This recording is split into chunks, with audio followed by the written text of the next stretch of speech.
JK செய்திகளின் இரவு நேர பிரதான செய்திகள். முதலில் தலைப்புச் செய்திகள். போலீஸ் அதிகாரி ஒருவரால் ஏமாற்றப்பட்ட மட்டக்களப்பைச் சேர்ந்த இளம்பெண்ணொருவர் விபரீத முடிவு.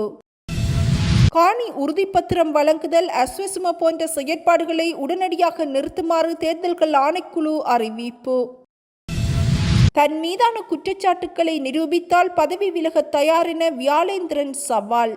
செய்திகள் தொடர்கின்றன. உரிமைய அல்லது உரித்து என்னும் காணி உறுதிப்பத்திரம் வழங்கும் நிகழ்வுகளை இடைநிறுத்துமாறு தேர்தல்கள் ஆணைக்குழு அறிவுறுத்தியுள்ளது.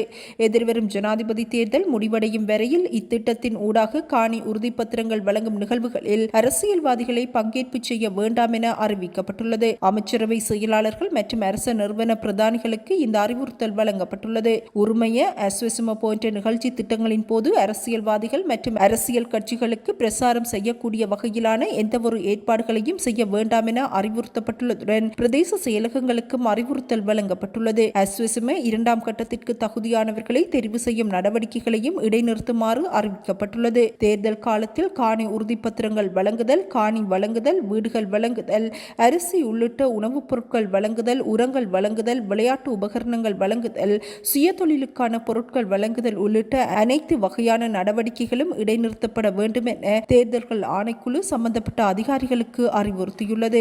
இது தொடர்பிலான விசேட சுற்று நிருபம் ஒன்றும் வெளியிடப்பட்டுள்ளது.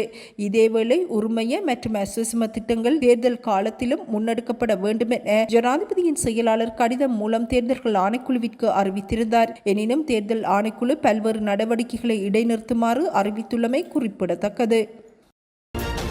இலங்கை அனைத்து ஊடக நிறுவனங்களினதும் பிரதானிகள் இன்று தேர்தல்கள் ஆணைக்குழுவிற்கு அழைக்கப்பட்டுள்ளனர்.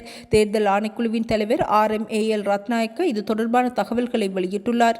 செப்டம்பர் 21 நடைபெறவுள்ள ஜனாதிபதி தேர்தல் தொடர்பில் கலந்துரையாடும் நோக்கில் இவர்கள் அழைக்கப்பட்டுள்ளதாக அறிவிக்கப்பட்டுள்ளது. இதேவேளை இன்று பிற்பகல் ஊடக அமைச்சின் செயலாளர், அரசாங்க தகவல் திணைக்களத்தின் பணிப்பாளர் நாயகம், அரச ஊடகங்களின் பிரதானிகள் ஆகியோர் தேர்தல்கள் ஆணைக்குழுவிற்கு அழைக்கப்பட்டுள்ளனர். நாளை முதல் அமைச்சர் மட்டத்தில் அமைச்சின் செயலாளர்கள், மேலதிக செயலாளர்கள் உள்ளிட்ட அதிகாரிகள் தேர்தல் ஆணைக்குழுவிற்கு அழைக்கப்பட்டு கலந்துரையாடப்பட திட்டமிட்டுள்ளதாகவும் ரத்நாயக்க தெரிவித்துள்ளார். சுதந்திரமானதும் நீதியானதுமான தேர்தலை நடத்துவதற்கு தேவையான பின்னணியை உருவாக்கும் நோக்கில் இச்சந்திப்புகள் நடத்தப்படுவதாகவும் அவர் அறிவித்துள்ளார். எதிர்வரும் சில தினங்களில் மேலும் பலர் ஜனாதிபதி ரணில் விக்ரமசிங்கவுடன் இணைந்து கொள்ள உள்ளதாக ஐக்கிய தேசிய கட்சியின் பொதுச் செயலாளர் பாலித்த ரங்கே பண்டார தெரிவித்துள்ளார். ஜனாதிபதி ரணில் விக்ரமசிங்கவிற்கு ஆதரவாக ஒவ்வொரு நாளும் மாவட்ட மட்டத்திலும் உள்ளூராட்சி மட்டத்திலும் நாடாளுமன்ற உறுப்பினர்கள் மற்றும் பிரதிநிதிகள் திரண்டு வருவதாக குறிப்பிட்டுள்ள அவர், மொனராகலை மாவட்டத்தை பிரதிநிதித்துவப்படுத்தும் பிரதான அரசியல் கட்சிகளின் பிரதிநிதிகள் குழுவும் உள்ளூராட்சி மன்ற உறுப்பினர்கள் குழுவும் கொழும்பிற்கு விஜயம் செய்ய உள்ளதாக தெரிவித்துள்ளார். ஐக்கிய தேசிய கட்சியின் தலைமையகம் ஸ்ரீகொத்தாவிற்கு அவர்கள் வருகை தருவார்கள் எனவும் பாலித்த ரங்கே பண்டார நம்பிக்கை வெளியிட்டுள்ளார். இதன்படி எதிர்வரும் சில தினங்களில் மேலும் பலர் ஜனாதிபதி ரணில் விக்ரமசிங்கவுடன் இணைந்து கொள்வார்கள் எனவும் அவர் நம்பிக்கை வெளியிட்டுள்ளார்.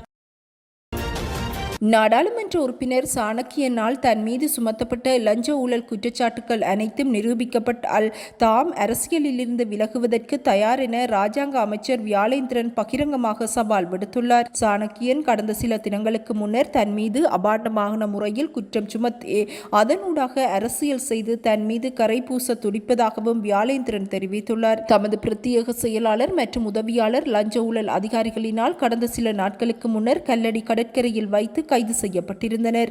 இது தொடர்பில் தனியார் ஊடகங்களுக்கும் தமது நட்பெயருக்கும் களங்கம் விளைவிக்கும் வகையில் ராசமாணிக்கம் சாணக்கியன் சம்பவ தினமான அன்று நானும் அங்கு இருந்ததாகவும் லஞ்ச ஊழல் அதிகாரிகள் வருகை தந்திருந்த போது அங்கிருந்து நான் முச்சக்கர வண்டியில் தப்பிச் சென்றதாகவும் பகிரங்கமாக பொய் குற்றச்சாட்டுக்களை முன்வைத்துள்ளார். அவ்வாறு நான் எவரிடமும் லஞ்சம் வாங்கவில்லை. லஞ்ச ஊழல் ஆணைக்குழு அதிகாரிகள் கடமையில் இருக்கும் போது அவ்விடத்தில் இருக்கவும் இல்லை. தனது மெய் பாதுகாவலர் மூலம் அதனை தன்னால் நிரூபிக்க முடியும். குறித்த சம்பவத்துடன் தொடர்பு படுத்தி தெளிவுபடுத்திய கருத்துக்களை வெளியிட்ட சாணக்கியன் இச்சம்பவத்தின் போது தான் அப்பகுதியில் இருந்ததை நிரூபித்தால் அரசியலில் இருந்து நான் முற்றாக விலகுவேன் என வியாழேந்திரன் சவால் விடுத்துள்ளார். அத்துடன் அவ்வாறு நிரூபிக்காவிட்டால் நாடாளுமன்ற உறுப்பினர் ராசமாணிக்கம் சாணக்கியன் அரசியலில் இருந்து விடைபெறுவாரா எனவும் கேள்வி எழுப்பியுள்ளார். தாம் மட்டக்களப்பு மாவட்டத்தில் பல அபிவிருத்தி திட்டங்களை செய்து வருவதனை பொறுக்க முடியாத சாணக்கியன் பொய்களை மாத்திரம் கூறி அரசியல் செய்து வரும் நிலையில் தன்னை பற்றி அவதூறு கூறுவதற்கு எந்த வகையிலும் தகுதி இல்லாதவர் என ராஜாங்க அமைச்சர் வியாழேந்திரன் சவால் விடுத்துள்ளார். மட்டக்களப்பில் இளம் பெண் ஒருவர் தற்கொலை செய்துள்ள சம்பவம் பெரும் பரபரப்பை ஏற்படுத்தியுள்ளது.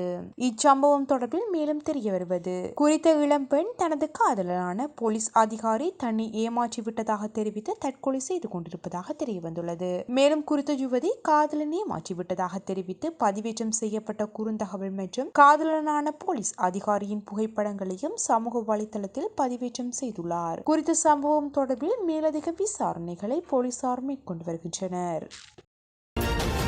ஜனாதிபதி தேர்தலில் தமிழ் பொது வேட்பாளர் யார் என்று என்பது இன்றைய தினமும் அறிவிக்கப்படாத நிலையில் இழுபறியில் தமிழ் பொது வேட்பாளர் தெரிவித்துள்ளது. தமிழ் தேசிய பொது கட்டமைப்பின் சந்திப்பு ஜாழ்ப்பாணத்தில் திங்கட்கிழமை ஜாழ்ப்பாணத்தில் உள்ள தனியார் விடுதி ஒன்றில் இடம்பெற்றது. மதியம் 1 மணி அளவில் ஆரம்பமான கூட்டம் மாலை 5 மணி வரையிலான சுமார் 4 மணி நேரத்துக்கு மேலாக கூட்டம் இடம்பெற்ற நிலையில் முடிவுகள் எதுவும் எட்டப்படாத நிலையில் சந்திப்பு நிறைவு பெற்றுள்ளது. எதிர்வரும் வியாழக்கிழமைக்கு முன்னர் தமிழ் பொது வேட்பாளரின் பெயர் அறிவிக்கப்படும் என தெரிவிக்கப்பட்டுள்ளது. அதேவேளை இலங்கை தமிழரசு கட்சியை சேர்ந்த மட்டக்களப்பு மாவட்ட நாடாளுமன்ற முன்னாள் உறுப்பினர் ப. அரியநேந்திரன், இலங்கை தமிழரசு கட்சியின் கொழும்பு கிளை தலைவரும் ஜனாதிபதி சட்டத்தரணியுமான கே.வி. தவராசா, தமிழ் தேசிய கூட்டமைப்பின் நாடாளுமன்ற முன்னாள் உறுப்பினர் சந்திரநேரு சந்திரகாந்தன் ஆகியோரது பெயர்களை இறுதிப் பட்டியலில் உள்ளதாக தெரிவிக்கப்படுகின்றது.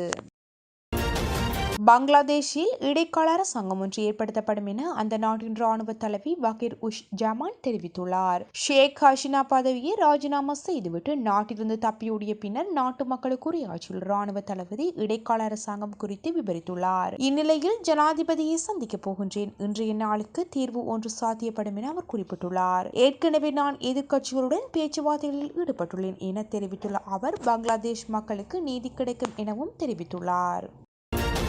பாரிஸ் ஒலிம்பிக்கில் நீச்சல் போட்டிகள் நடைபெறும் நதியில் மோசமான கிருமிகள் இருப்பதனால் அந்நதியில் நீந்தும் வீரர் வீராங்கனைகள் நோய்வாய்ப்படக்கூடும் என அச்சம் நீண்ட காலமாக நிலவி வந்தது. இந்நிலையில் குறித்த நதிநீரில் நீந்தியமையினால் வீராங்கனை ஒருவர் நோய்வாய்ப்பட்டு அவரது அணி போட்டியில் இருந்து விலகும் நிலை ஏற்பட்டுள்ளதாக சர்வதேச ஊடகங்கள் செய்தி வெளியிட்டுள்ளன. பாரிஸில் உள்ள செயின் நதியில் ட்ரையத்லான் போட்டிகள் நடத்துவது குறித்து ஒலிம்பிக் போட்டிகள் தொடங்குவதற்கு முன்பிருந்தே எச்சரிக்கை விடுக்கப்பட்டிருந்தது. மனித கழிவில் உள்ள மோசமான கிருமிகள் செயின் நதியில் அதிகம் இருப்பதனால் அதில் நீந்தும் வீர வீராங்கனைகள் நோய்வாய்ப்படலாம் என அச்சம் நிலவி வந்தது. நீந்திய வீராங்கனைகள் சிலரும் தாங்கள் நீந்தும் போது நிறைய நதி நீரை குடிக்க நேர்ந்ததாகவும் அதனால் நோய்வாய்ப்படலாம் என அஞ்சுவதாகவும் தெரிவித்திருந்தனர். எனினும் குறித்த இடத்தில் போட்டிகள் முன்னெடுக்கப்பட்ட நிலையில் பெல்ஜியம் அணியைச் சேர்ந்த கிளாரி மேக்கல் என்பவர் நதியில் நீந்தியமையினால் கோலை கிருமி தொற்றுக்கு ஆளாகி மருத்துவமனையில் அனுமதிக்கப்பட்டுள்ளார். இது குறித்து பெல்ஜியம் ஒலிம்பிக் கமிட்டி வெளியிட்டுள்ள அறிக்கையொன்றில் தமது வீராங்கனைகளில் ஒருவரான கிளாரி மைக்கேல் நோய்வாய்ப்பட்டுள்ளமையினால் அவர் சார்ந்த பெல்ஜியம் ட்ரையத்லான் அணியை போட்டியிலிருந்து வெளியேற்ற தீர்மானித்துள்ளதாக அறிவித்துள்ளது.